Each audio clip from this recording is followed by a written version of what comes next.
Decifrando o Passado. Um segredo ligado à feitiçaria e à magia negra, escondido em estranhas imagens e código mistificante, seria a fonte do poder supremo, dando riquezas e até a imortalidade. Seria tudo um mito? Ou haveria verdade oculta nesses antigos manuscritos? Uma fórmula que finalmente revelaria a verdadeira Pedra Filosofal.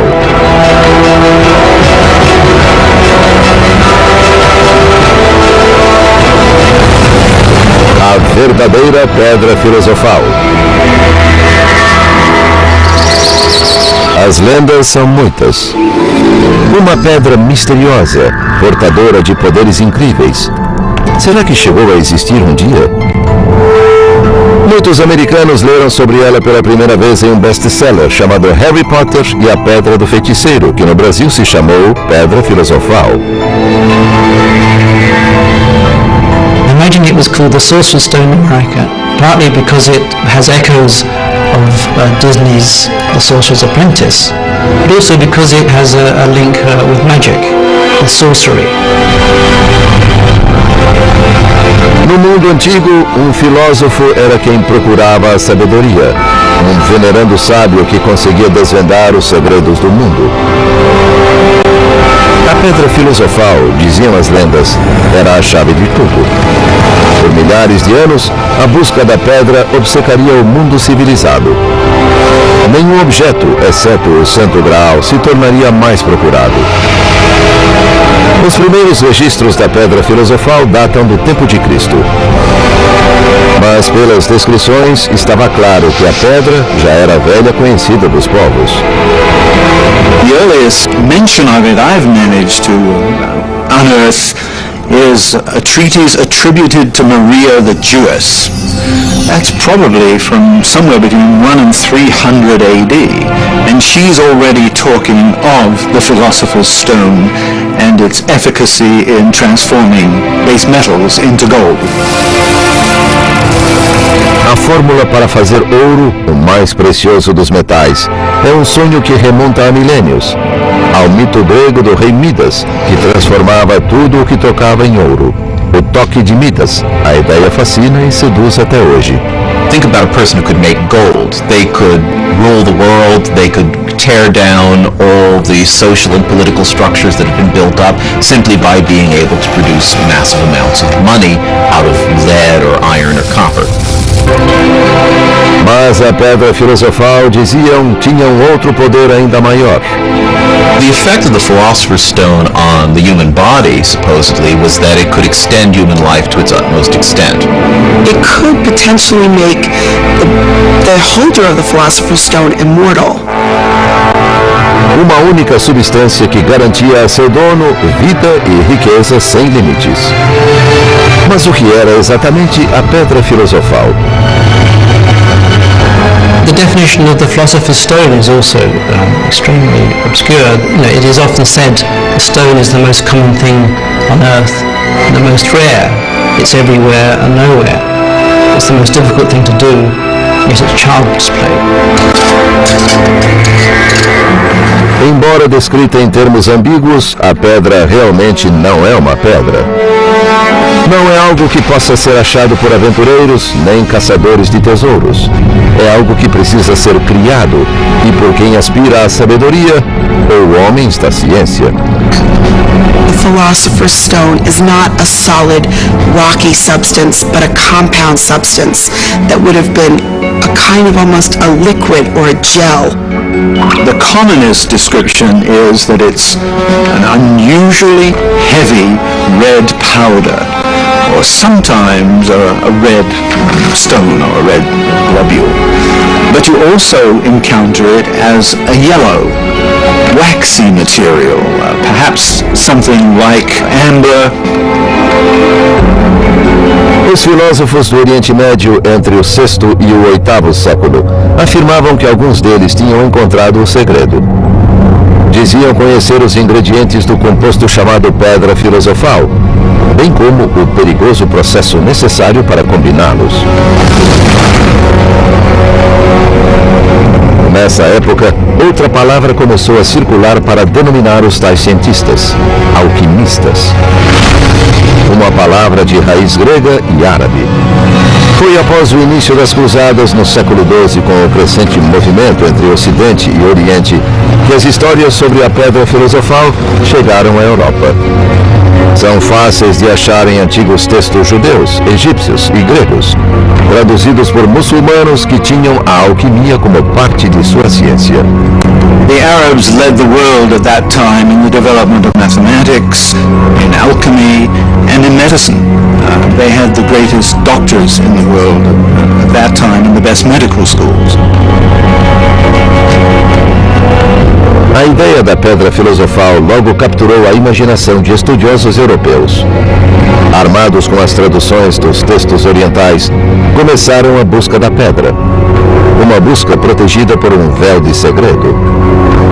In all the ages in which alchemy was practiced, it was regarded as what in medieval times was called a mystery. That is, a craft that you learned by apprenticing yourself, and not something whose secrets were to be broadcast.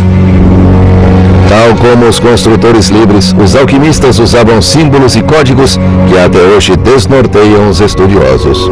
People pick up a book of alchemy from the early modern period and it just seems like mumbo jumbo. It's full of symbolism and pictures and strange little glyphs. And what we have to remember is that alchemy comes to us through a craft tradition. People in the craft tradition had ways of maintaining the secrecy of their skills, secrecy of their knowledge. They did this by using symbols, by using a specialized language. Os alquimistas registravam passo a passo o procedimento e a manipulação do composto. Mas os ingredientes que usavam continuam envoltos em mistério. The problem is that many of these experiments involve materials that are not explicitly defined. They're given names, but we don't have a correspondence for what those names are. For instance, a green lime soiling the sun. Well, this really means that there's an acid which is dissolving sulfur. You have a peacock inside a flask. The peacock's tail represents an iridescent colour which alchemists believe forms in their flasks just before they produce the red elixir or the philosopher's stone. Os que estudaram os registros alquímicos acreditam que um dos ingredientes da Pedra Filosofal era o mercúrio, quer puro, quer modificado. Os demais ingredientes são assunto de contínuos debates, mas fosse o que fosse, a mistura devia ser repetidamente purificada e submetida à ação do fogo. You also go through different phases which are indicated by different colours. So you start off with black, which then moves into white, then into yellow, and finally into red. And when you reach the red stage, that is imminent before the production of the philosopher's stone. And it changed its essence and its substance so many times that in a way it now contained all essences, all substances, all transformations. And that's why people believe that the philosopher's stone, once it was achieved, would then have the possibility of transforming anything it touched instantly, because it held within its compound all of the transformative processes in the natural world. Era a promessa desse enorme poder que tornava a busca da pedra tão sedutora e tão perigosa. Trying to find the philosopher's stone, the secret of transmuting the metals, was so difficult that in absolute desperation there might be some alchemists out there that appealed to supernatural agencies like demons in order to get that kind of knowledge. Com o passar dos séculos, os caçadores da pedra debruçaram-se sobre os textos antigos, consultaram rabinos, sábios e até anjos, ingeriram venenos, arriscaram-se à loucura, enfrentaram a prisão, o exílio e a desgraça. E uns poucos, dizem, alcançaram o êxito.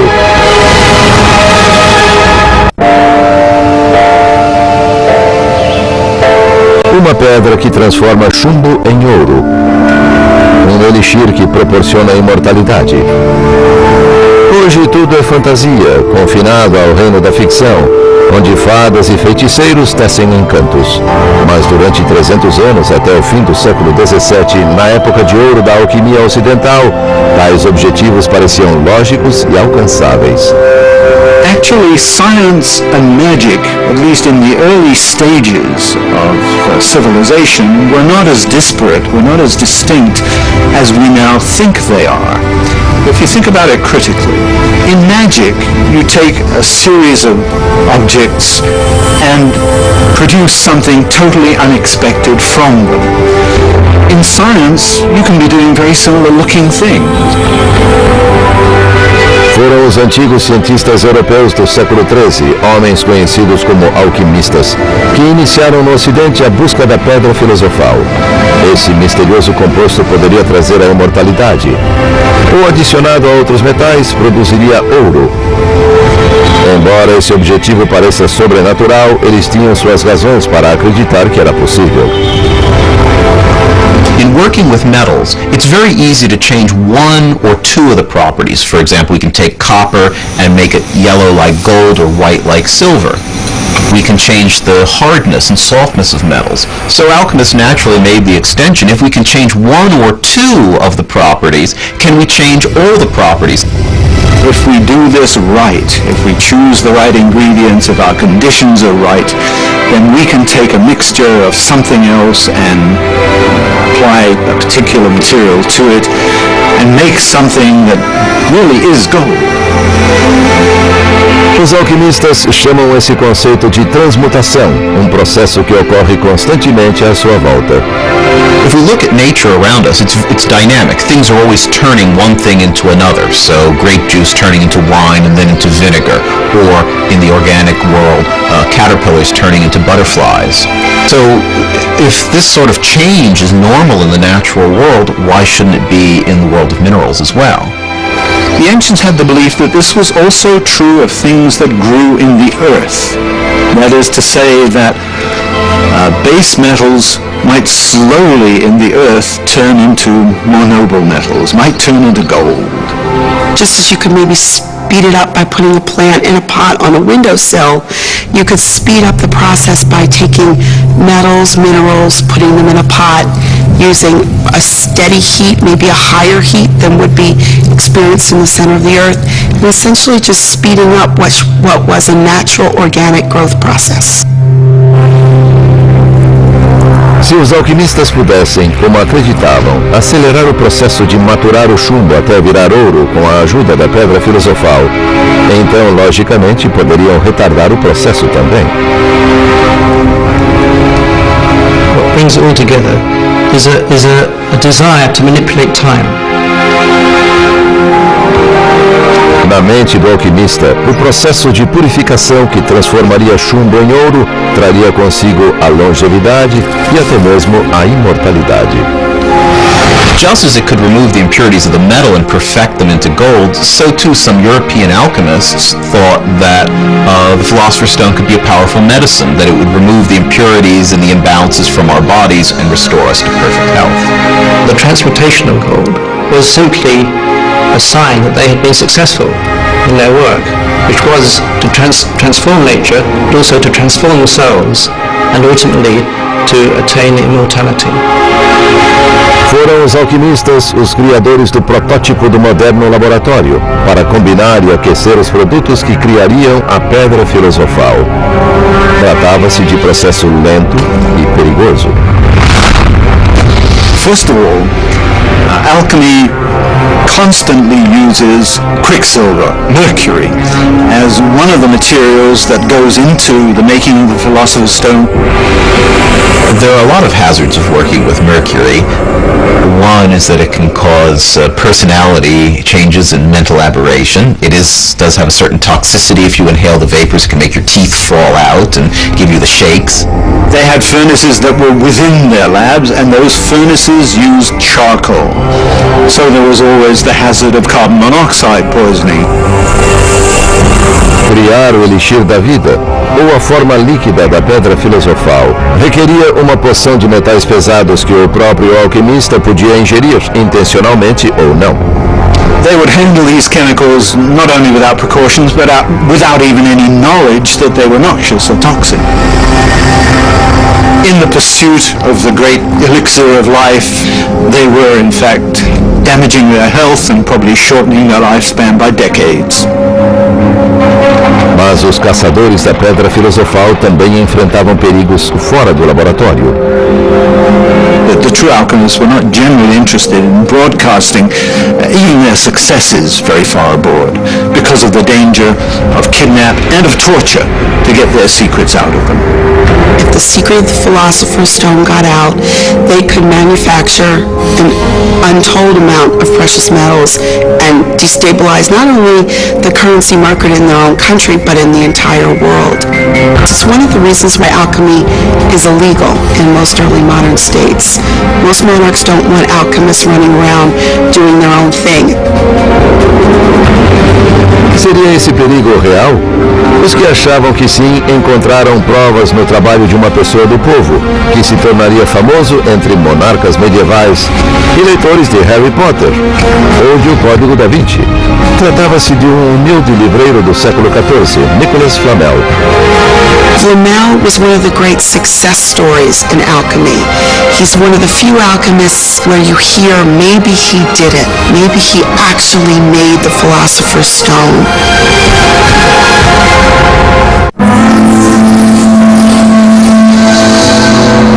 Em toda a história, centenas de estudiosos e cientistas procuraram o segredo da pedra filosofal.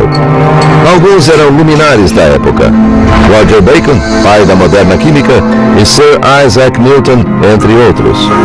Mas ninguém incendiaria a imaginação popular mais do que um simples livreiro do século XIV chamado Nicholas Flamel. Embora ele figure em obras de ficção como O Corcunda de Notre Dame e Harry Potter, para leitores medievais ele era tão real quanto misterioso. I was actually with an octogenarian alchemist in Paris some years ago.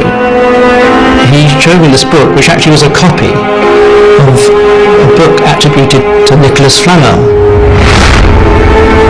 Registros científicos e alquímicos atribuídos a Flamel apareceram em livros publicados em 1500. Parecem compilações das primeiras obras. Embora sua contribuição científica seja menor nesses volumes, Flamel ganhou vida nas mãos de bons escritores de ficção.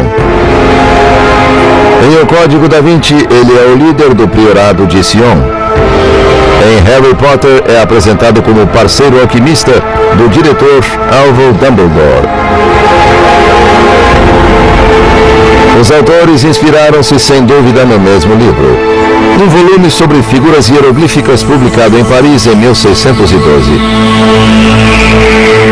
Parecendo ser uma cópia da obra perdida de Flamel, o livro descreve a busca da pedra filosofal 3 séculos antes. Foi esse relato que teceu e criou o mito até os dias de hoje.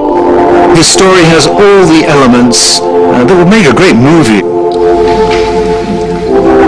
Nascido perto de Paris por volta de 1330, Flamel, ainda jovem, tornou-se escrivão público, copiando e autenticando cartas e documentos. Mais tarde, abriu um pequeno negócio de compra e venda de manuscritos. Contudo, seu destino mudou abruptamente quando ele comprou um misterioso livro.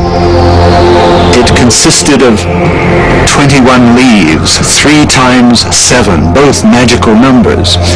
And on these leaves were inscribed mostly figures rather than writing, but figures that clearly linked the book to the alchemical writings. O livro continha nada menos do que a fórmula para criar a mais poderosa substância conhecida na Idade Média, a Pedra Filosofal. Um composto que podia transformar chumbo em ouro e produzir um elixir que prolongaria a própria vida. Flamel estudou o livro por mais de 20 anos, tentando decifrar os símbolos e a escrita arcana, mas pouco conseguiu. Some of the writing in the book was Hebrew, and he wanted to get an interpretation of this book desperately. However, at that time in France, there were not very many Jews. They'd been expelled. Por volta de 1380, Flamel partiu em peregrinação para a Espanha, lar de uma grande comunidade judaica e de muita tradição alquímica.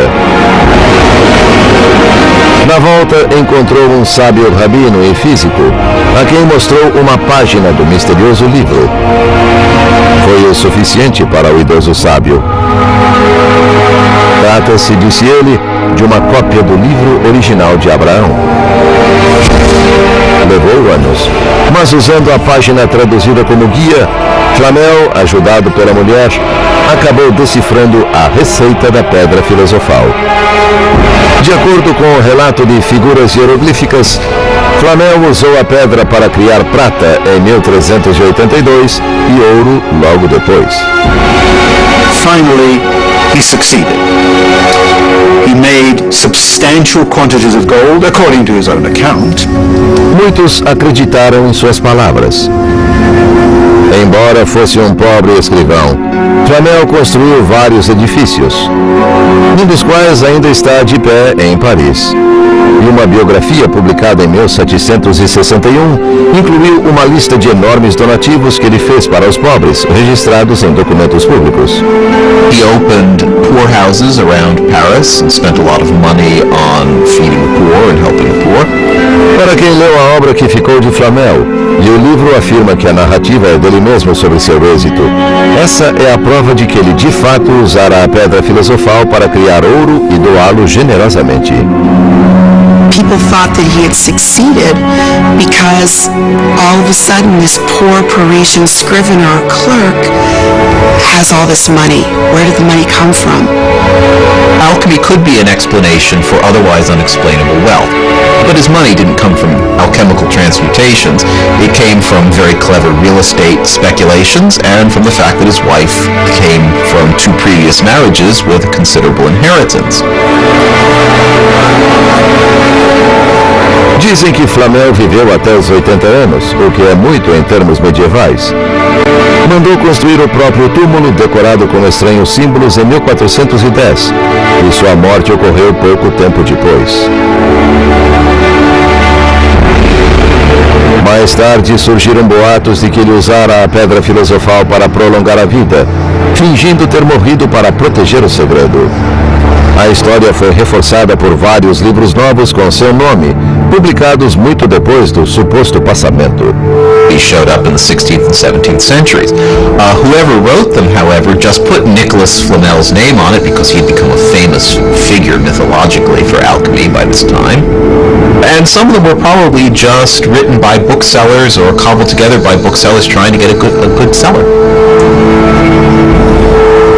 Outros, na época e ainda hoje, acreditaram nos boatos e agarraram-se à hipótese de que a Pedra Filosofal existia. No século XVI, essa crença seria posta à prova, quando uma das mais poderosas cabeças coroadas da Europa chamou dezenas de alquimistas à sua corte, com instruções para encontrar de uma vez por todas o segredo da Pedra Filosofal. Dessa busca frenética, surgiram relatos místicos de anjos e da iminente apocalipse, ao lado de boatos de fraude, tortura e troca de mulheres.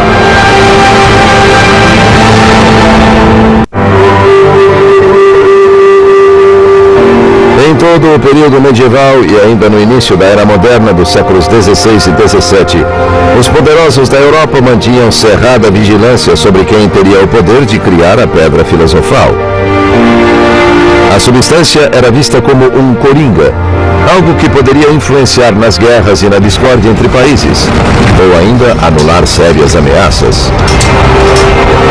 The kings and cardinals, nobles and popes were all interested in alchemy, firstly because it was the mainstream science at the time, but also of course it gave the great prospect of untold riches, and they wanted to have the riches for themselves.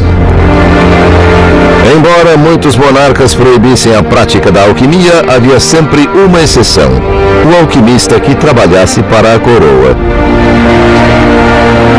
Most monarchs really are not averse to the idea of alchemy itself. They're just averse to alchemy falling into the hands of the wrong people.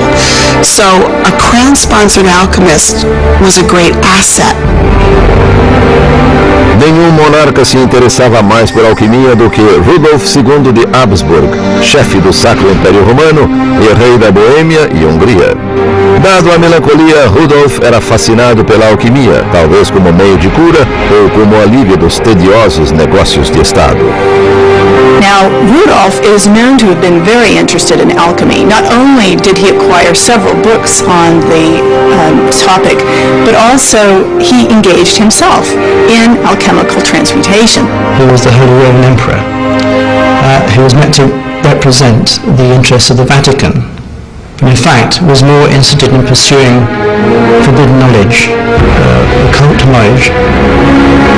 Em meados do século XVI, Rudolf começou a convidar alquimistas para a corte. Cerca de 200 passaram pelo Palácio de Praga, onde ele conduzia as pesquisas. He gathered together some of the greatest minds of Europe and made Prague the intellectual and cultural center, and set up laboratories throughout the Prague castle. It's probably fair to say that if you were an alchemist in that period of time in late 16th century, early 17th century, a visit to the Habsburg was certainly something that would improve your career. He oftentimes went down to his workshop that was located right there at the castle. The fact that Rudolf, who is at this time the emperor, would engage in alchemical practices seemed to many people to be below his status. What is a prince doing in a workshop? He's supposed to be the head of state. Entre os que foram atraídos à corte, achava-se John Dee, respeitado erudito da corte inglesa de Elizabeth I. John, como muitos cientistas da época, interessava-se bastante por alquimia e pela Pedra Filosofal, que teve grande influência em sua vida.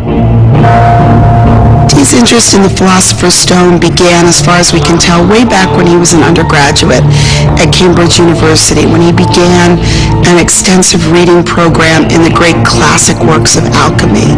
He read Flamel, and he came to believe at this point that alchemy had the potential to unlock the secrets of how the world was put together. Mas até 1580, John não registrara qualquer êxito. And for Dee, this seems to have been the moment when he began to cast around for a better, more reliable way to learn about the natural world. And it was at that moment that he felt God revealed to him a new path. John deixou de lado cadinhos e provetas e dedicou-se ao que se chamava então de cristalomancia. There was a widespread belief in early modern Europe that shiny objects could be stared into by someone who was uniquely sensitive to picking up sort of the messages that were reflected there. What Dee discovered, much to his chagrin, was that he was not one of those sensitive people. Para que o processo funcionasse, John precisava de sócio. You had to rely on a technician, another person who could see in those shiny objects. And he had a number of these technicians that are called scryers. The one that he seems to have had for the most time was Edward Kelly, a man of very murky origins that we don't know all that much about. Alguns afirmam que Kelly tinha vários nomes falsos e que suas orelhas foram mutiladas, coisa que na época medieval indicava condenação por falsificação. Mas ele conhecia misticismo e alquimia, algo que interessou bastante a John Dee. Dee was either extremely gullible or Kelly was very cunning, probably both. But he insinuated himself into Dee's family and became his irreplaceable assistant. Em longas sessões de cristalomancia, John enchia páginas com mensagens angélicas transmitidas por Kelly. What happens is that the scryer describes seeing a great plane of crystal, and on that surface of crystal there are letters inscribed, and an angel stands on the sort of floor of crystal with a stick and spells out their message to Dee. sometimes in English, sometimes in Latin, sometimes in a completely different angelic language. So this was an enormously time and labor-intensive activity, and it's not something anybody would have taken on unless they truly believed that it had the power to reveal very deep and very profound secrets about the natural world. Os anjos não decepcionaram. Através de Kelly, transmitiram uma incrível visão do futuro. The angels tell Dee and Kelly that after a period of 7 years of study and revelation, that they would be able to produce the Philosopher's Stone that he and Kelly will produce in their laboratory.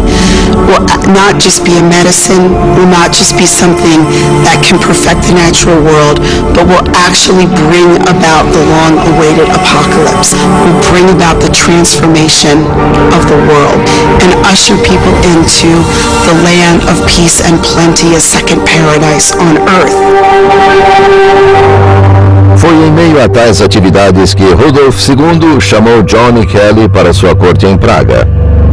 Mas antes de partirem, o relacionamento entre os dois homens começou a azedar, abalado por uma perturbadora exigência dos anjos.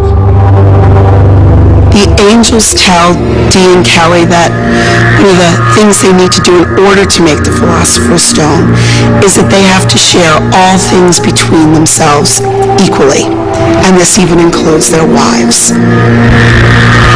But a few days later in his diary, Dee notes down, pactum factum, the pact is real.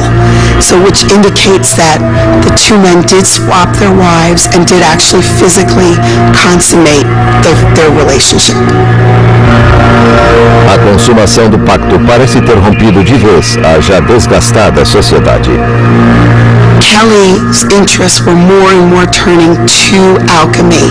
He wanted to spend more time in Rudolf II's laboratories and less time in Dee's room looking into a crystal ball.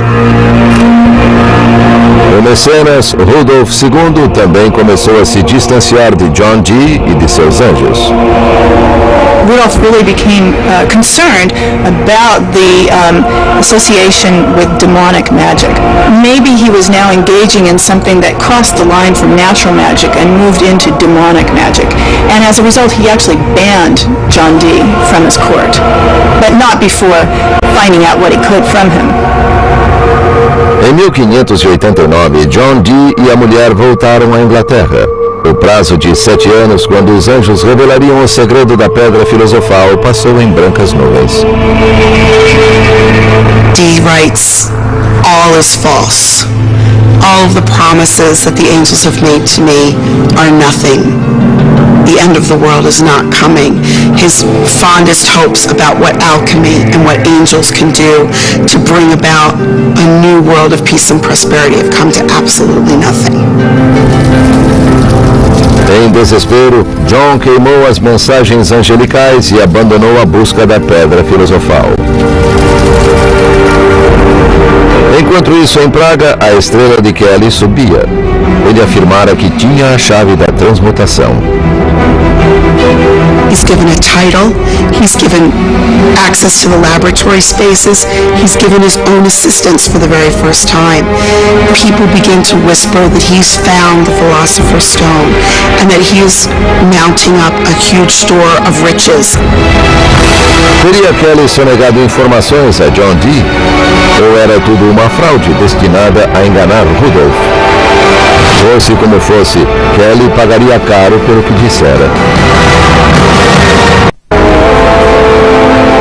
No século XVI, a imprensa ajudou a espalhar notícias sobre a Pedra Filosofal. No século seguinte, centenas de relatos começaram a aparecer, falando de um processo alquímico que transformava metais em ouro. One of the things in the 17th century that developed was the increase in the number of accounts of transmutation, that is, transmutation histories. Many of these transmutation demonstrations were often accompanied by a medallion that had been cast by the alchemist, and these have been retained, so we have actual pieces of these transmutations. Tais testemunhas teriam visto uma prova da existência da pedra filosofal ou de outra coisa. They had all kinds of very ingenious tricks. They would do a fake transmutation. And that was usually accomplished on a small scale by such means as having crucibles with two bottoms, one of which would melt away to release gold that was hidden in the bottom, or using a wand to stir the mixture with, which would again melt away and deposit some gold. Anyone who has seen a good modern magician knows how easy it is to dupe people. Contudo, mesmo o mais empedernido cético não podia erguer a voz. Oftentimes, there might be a demonstration at a castle in front of persons that would be of importance. What happens is you have persons whose dignity and whose status cannot be assuaged, that person's truth-saying ability is beyond reproach. One of the difficulties, if you're a skeptic, is, on the one hand, you could claim, okay, the person didn't really do a proper transmutation, but if indeed the emperor had seen that transmutation, in effect, it would be almost like calling that emperor a liar, and there are social constraints about doing such a thing. Foi nessa época que alquimistas falsários fizeram fortuna, afirmando possuir a pedra. Vendiam pedaços dela aos mais incautos e sumiam da cidade. Mas havia ardis mais sofisticados, quase sempre para enganar reis e imperadores de boa fé. The script would go as follows. That was my last piece of the Philosopher's Stone. This is a work that takes months, if not years, to perfect. I'm going to have to live at your court. I'm going to need this material, that material, the other material. I'm going to have to get assistance and so on. And so the game would be prolonged for an extended time. Some of these alchemists got away with it for extended periods and then picked up their tents and left quietly. Others exhausted the patience of their patron and would be imprisoned, tortured, executed for their failure to produce. Esse talvez tenha sido o destino do alquimista Edward Kelly, que ficara no laboratório do rei Rudolf II. He may have been too good of an alchemist for his own good, because people begin to whisper that he's found the Philosopher's Stone and that he is mounting up a huge store of riches in his own private bank accounts. He was imprisoned, and whilst in prison, Rudolf tried to extract from him the secrets of the Philosopher's Stone, or at least his agents tried to do that. O verdadeiro destino de Kelly é assunto controverso. He tried to escape, and it seemed that he broke first one leg and then the other. Some people say he was pushed. Some people believe that Rudolf II concocted the story of Kelly's tragic death to cover up the fact that he'd actually fled Prague to parts unknown with his alchemical secrets. What we know is that we don't hear anything more of Edward Kelly after that time at Rudolf's court. O próprio Rudolf teria motivos para arrepender-se de buscar a pedra filosofal. Durante muito tempo correu o boato de que o imperador enlouquecera, fosse pela obsessiva busca, fosse pelos gases venenosos. So there's been some serious questions about his mental health, although it's hard to attribute that really to alchemy. He suffered from inherent melancholy, which today we would call manic depression. His obsessive search for the stone did, in a way, end in a personal disaster, because he had failed to find it. I think only increased his depression. Em 1606, Rudolf perdeu o trono por incapacidade de governar e foi substituído pelo irmão. A profissão de alquimista logo entraria em declínio. The backlash against alchemists came from various civic authorities or even national authorities banning the practice of alchemy. It was really more a secular backlash against citizens being defrauded. Após a Renascença, a alquimia começou a ser chamada de química. Embora tivessem a mesma raiz grega, quel, a palavra química tornou-se mais popular. Foi um modo de os cientistas se distanciarem da acusação de fraude e magia negra que ainda rondava a alquimia. Down to about the end of the 17th century, the words alchemy and chemistry were synonymous. They were used largely interchangeably. It only comes later, in the 18th century, that the two split into pretty much their modern meanings. People began to decouple alchemy from chemistry and began to associate chemistry with the kinds of assaying and weighing and quantitative methods, and also the interest in qualities of chemicals, from alchemy, which they now started to speak of as only the transmutatory art of turning base metals into gold. There is a kind of artificial divide between alchemy and chemistry. Where chemistry is a modern science, and alchemy is this sort of shady, somewhat disreputable practice that you really don't want to be involved with. Nos últimos 200 anos, cientistas que estudaram o período consideravam a busca da pedra filosofal inútil e a alquimia uma pseudociência. Mas essa ideia está mudando. Many of the techniques of chemistry, even if they were not initiated, invented by the alchemists, were nevertheless perfected by them. And we're talking about such fundamental operations as crystallization, distillation, sublimation, fundamental processes in chemistry. If you went into a chemist's laboratory in the middle of the 20th century, you would often see the same sorts of glassware and see the chemist doing the same sort of operations that you would have seen had you walked into an alchemist's lab in the middle of the 17th century. A alquimia influenciou diretamente grandes mentes científicas, como Sir Isaac Newton. We have over 1 million words that Newton copied out from alchemical texts. So clearly, he was a very close reader of these texts. We also know that he worked in a laboratory doing alchemical experiments. One of the matter theories that the alchemist held was that matter was made up of tiny corpuscles that could combine and had specific properties. And Newton seems to have borrowed a good deal of this material in his own science. Na ciência e na ficção, os alquimistas estão voltando. Em Harry Potter e a Pedra Filosofal, Nicholas Flamel, parceiro de Dumbledore, viveu 666 anos. Mas Joanne Rowling não foi a primeira a sugerir que Flamel não morreu em 1400. Several centuries later, there are records of him being in India and in Uzbekistan in Central Asia, and even appearing in the opera in Paris in the 1870s. Did he acquire the Philosopher's Stone? Perhaps he's still alive today.